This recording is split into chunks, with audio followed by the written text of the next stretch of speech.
property.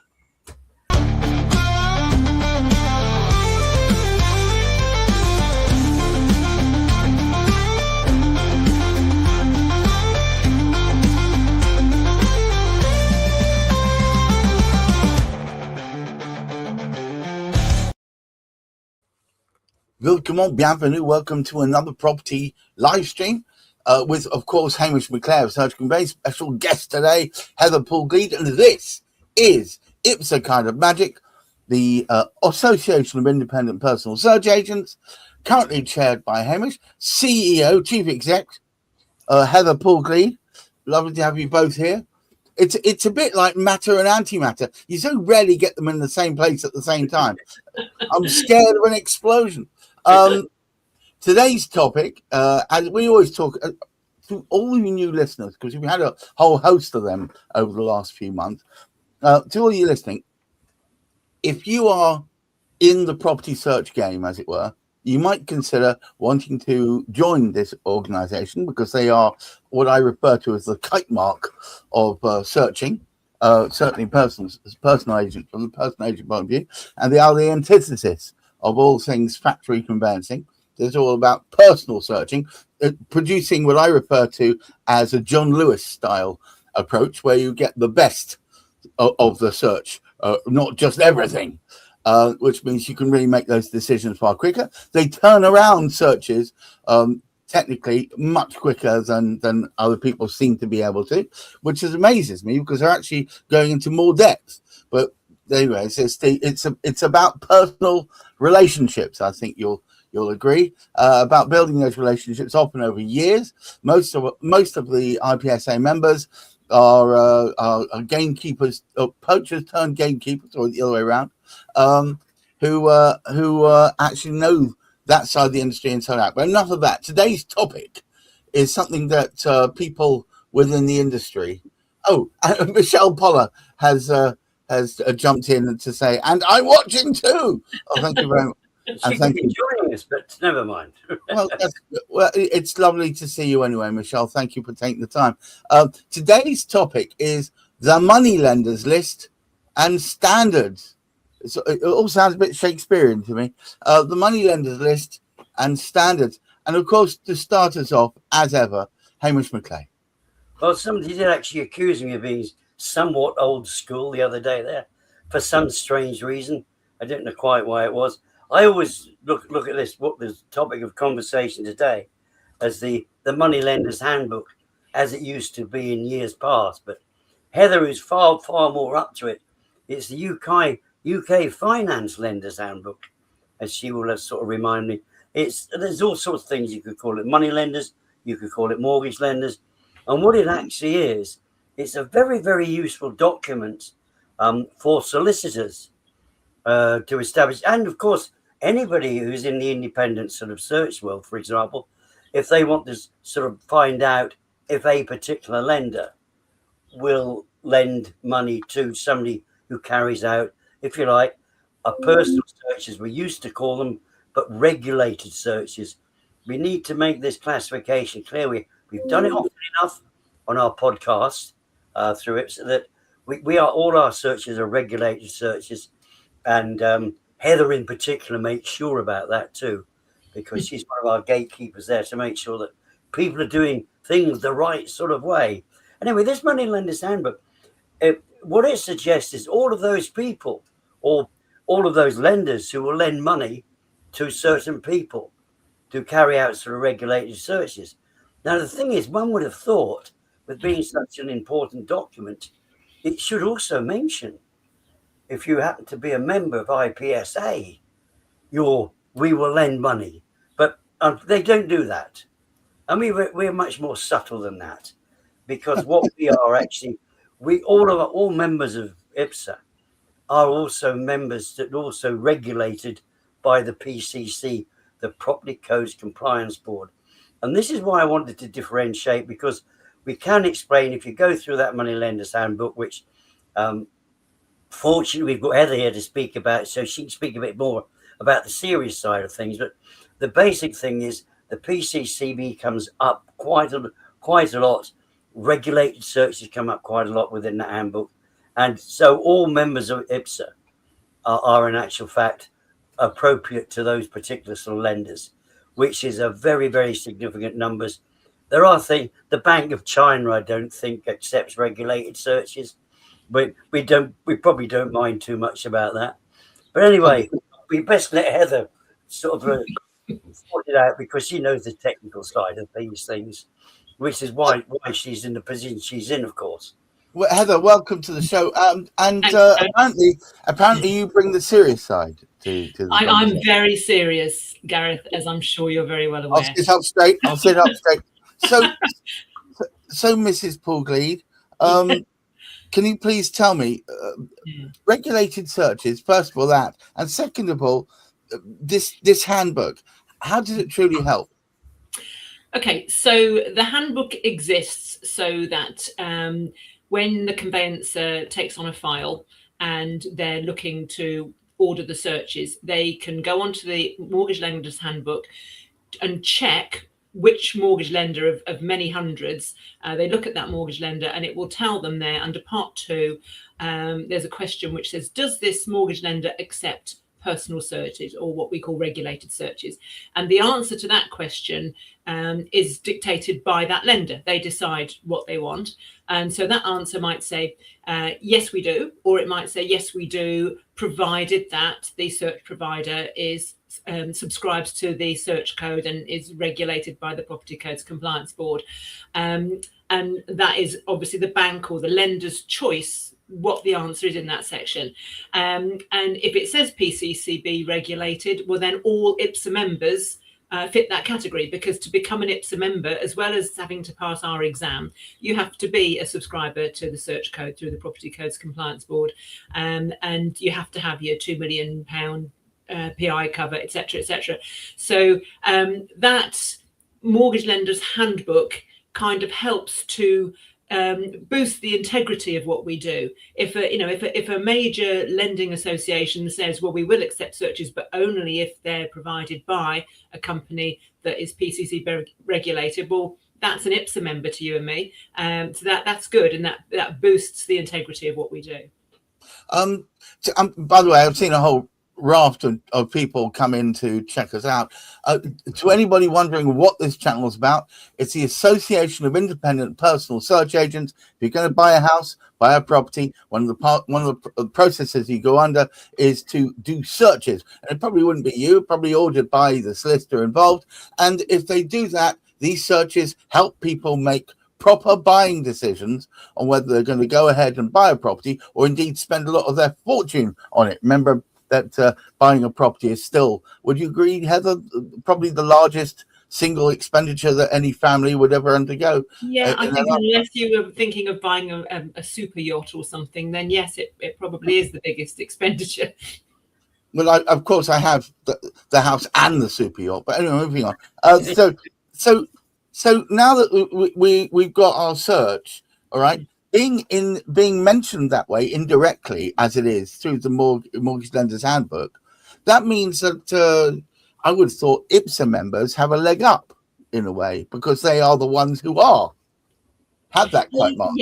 Yes, exactly. Obviously, IPSA members aren't the only people that are PCCB registered, but all of our members have to be. So if it's almost like there's a bit of education needs going out here to conveyancers to say, if you come across this statement which says, yes, we will accept searches provided they come from a firm that is PCCB regulated, they need to understand that also means IPSA. So we need to get that message across to people that, if you're looking at an IPSA member, they automatically fulfill that requirement. And that would be a really good education piece to do, I think. I also would like the world to understand that IPSA members do not compete with each other. They all have their own special areas, their special geographic regions, and they usually are in those regions because they've built up a relationship with the authorities in that region. Therefore, that's one of the reasons why the amount of time you require for a search can often be a lot shorter, is it not? It is. It's about relationships that we've built up over time. It's also about knowing where to look for things and knowing what to look for. And if you concentrate on a geographical area, then you have that knowledge. It becomes your your backyard, and you know exactly where to find the information, what to look for. Nowadays, with so much data available online, it would be tempting for me to say, well, I can cover the whole country myself. I can work it out. But I wouldn't want to do that, because I know there are other members of IPSA that are far more knowledgeable in those other areas. So if one of my clients has a search request for a property in Newcastle or in Cornwall or in South Wales, I would go to one of our members that is in that area, because I would know that that information was, I would be more confident that that information was accurate and complete than if I'd tried to do it myself. Or Bicester, for instance. Or Bicester, obviously. Sorry, Hamish. Sorry, Hamish. So okay. So one might be, you know, you go and buy, you're about to buy, so you go to a solicitor. And the solicitor has a number of options, don't they? They could go the factory conveyancing route, where, you know, they plug it in, hit the button, out comes 2 tons of information, which can often be death by 1,000 cuts, because you don't know what to look at. Or they could go through a personal search agent. So what's the difference in the information that you guys would provide than, for instance, a factory conveyancer might? Well, depending on the factory conveyancer, often their model is high volume, low price. So they get a lot of work. They're then not often able to complete that work in a reasonable time frame. So often they will employ delaying tactics, because they'll realise that this file's been sitting here for 2 months and nobody's done anything. Oh, let's just ask a few additional questions and that will delay us for a bit longer. So that's the one thing. The other thing is, with some of the factory organisations, they do a lot of data scraping. And that means that, you know, they're using various programs to collect data from local authorities or other sources. And that isn't always refined. So it might be that the conveyancer sits at their desk and they suddenly receive reams and reams of paper relating to a development when their property is in phase 1 and they've got phases 1 to 10 in that development. Now, we wouldn't let that happen, because we would take out the information that didn't relate to that property, so that what the conveyancer receives is a search which is relevant to that property, everything that that property needs, but not everything else on the development that that property doesn't need. So that's where the personal relationship and the human part of that report comes about, where we're able to interpret the data, find out the information, and we know who to call at the council. You know, is that phase 1 or phase 5? They can tell us at the council. So that's the service that we provide to our conveyancing clients, rather than that one size fits all approach. Hamish, I was going to ask you, I know that of recent times, you've certainly encouraged the association, IPSA itself, to be associated with a number of other third parties who specialize in either data refinement or specialist knowledge areas, such as about the environment, or even, as we did recently, surface water, any of these. Is that one of the core elements of being in IPSA, that you are surrounded by these specialists? It is. It's a privilege that we have. I mean, over time, we've developed an association with a number of different people. But what we've actually sort of found, particularly more recently, since lockdown, that we've been able to sort of expand, if you like, what we're doing. I think what we started off as, we started off as purely independent personal search agents. That's what we did. That's what we were. Whereas now, many more of us are collaborators. We don't just work on that particular. So the more that we know, the more help, the more support we can actually provide to our solicitor clients that we were working with directly. In fact, it goes beyond solicitor clients. But one particular aspect I'd like to pick up on, which Heather mentioned, we're having a conversation of the 3 directors of IPSA the other day there. And one of the topics we were speaking about was this scraping of information. And what a lot of councils are doing now, they're putting in barriers to prevent this scraping of information. And in actual fact, it would have to be, wouldn't it? Was Heather that actually made comment of the fact, said the reason they're doing it is not to be obstructive. They want to protect their data to make it up to date. because it's all very well actually scraping information, but is it that information which is up to date? At least when we approach the council and say, please, can we investigate your records? They have a tendency to check out the records. So if people just go and scrape that information, which is even worse, because this is what people are trying to do within the whole conveyancing scenario now. Let's grab this information, let's scrape it from here, let's scrape it from there. Now, the beauty of it is, if we send in our information and somebody scrapes the information that we have sent in to put into a larger product, they know it's going to be accurate, because we've got a double check. We've got the council, we've taken that raw data from the council, we've investigated that raw data from the council, we've checked it against the local people, check it out that it's relative and it's important. Then we've refined that particular.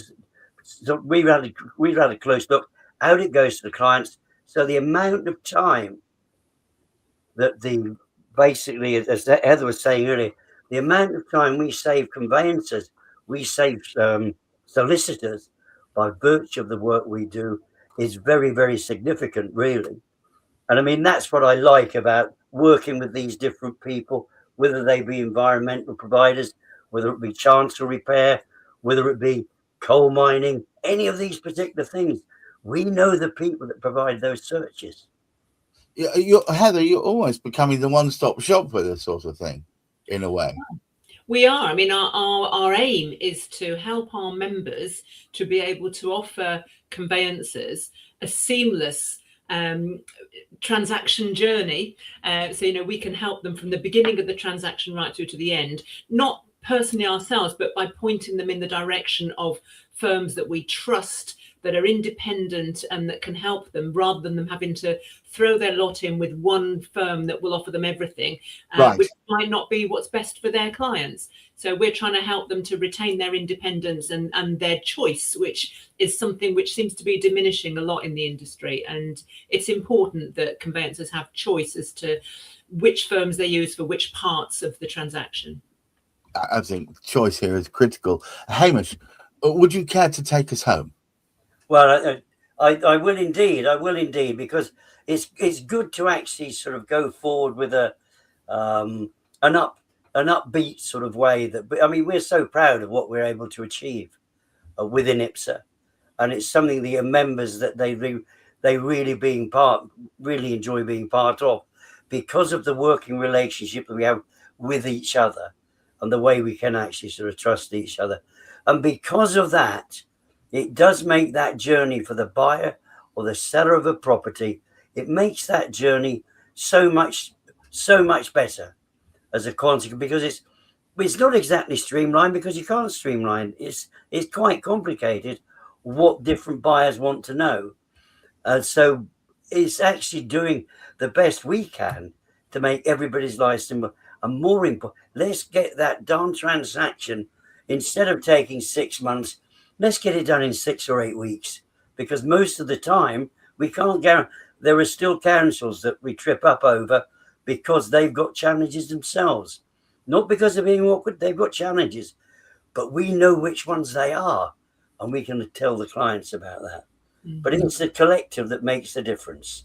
It is. It's the collective that brings the whole thing together. And dare I say it, it's the non-compete nature, that it's the right horse for the right course, depending on where in the country you want to work or where in the country you're interested in.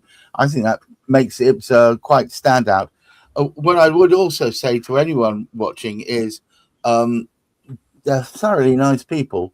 I'm not an IPSA member. I'm just a slightly light-hearted gentleman in a funny hat. But what I would say is that I have been party to a number of their shindigs, and they're always very welcoming, very lovely, and they're only interested in the very best for you. And that goes not just people attending one of their get-togethers, but also people using their services. And I think that's absolutely imperative about any organization, is how they treat the members of the public who want to use their services, or the members of the judiciary who want to use their services. And I say it's It's very with kindness, with in positive intention, and with an idea of providing the right services as quickly as possible. None of this sitting around on something for 6 months. My goodness. I want to thank Heather Paul-Gleed for taking the time out today, and Hamish, of course, for having set this thing up in the first place. And to you watching, if you find this useful, please watch out. We've got more. Yes, we have more. Yes, on Thursday, we've got Property Quorum, lovely bun fight at about 10 o'clock. Please do come along. It should be great fun. And on Friday, arguably our most watched podcast at the moment, which is Cladding Matters. And not just about cladding, no. It's about safety in its entirety. And there's lots to be said about that. But hopefully I'll see you all very soon. Until next week, or until tomorrow, in fact. Please keep your feet on the ground. Keep reaching for the stars. And at these troubled times, look after that mental health. Bye-bye now. Thank you.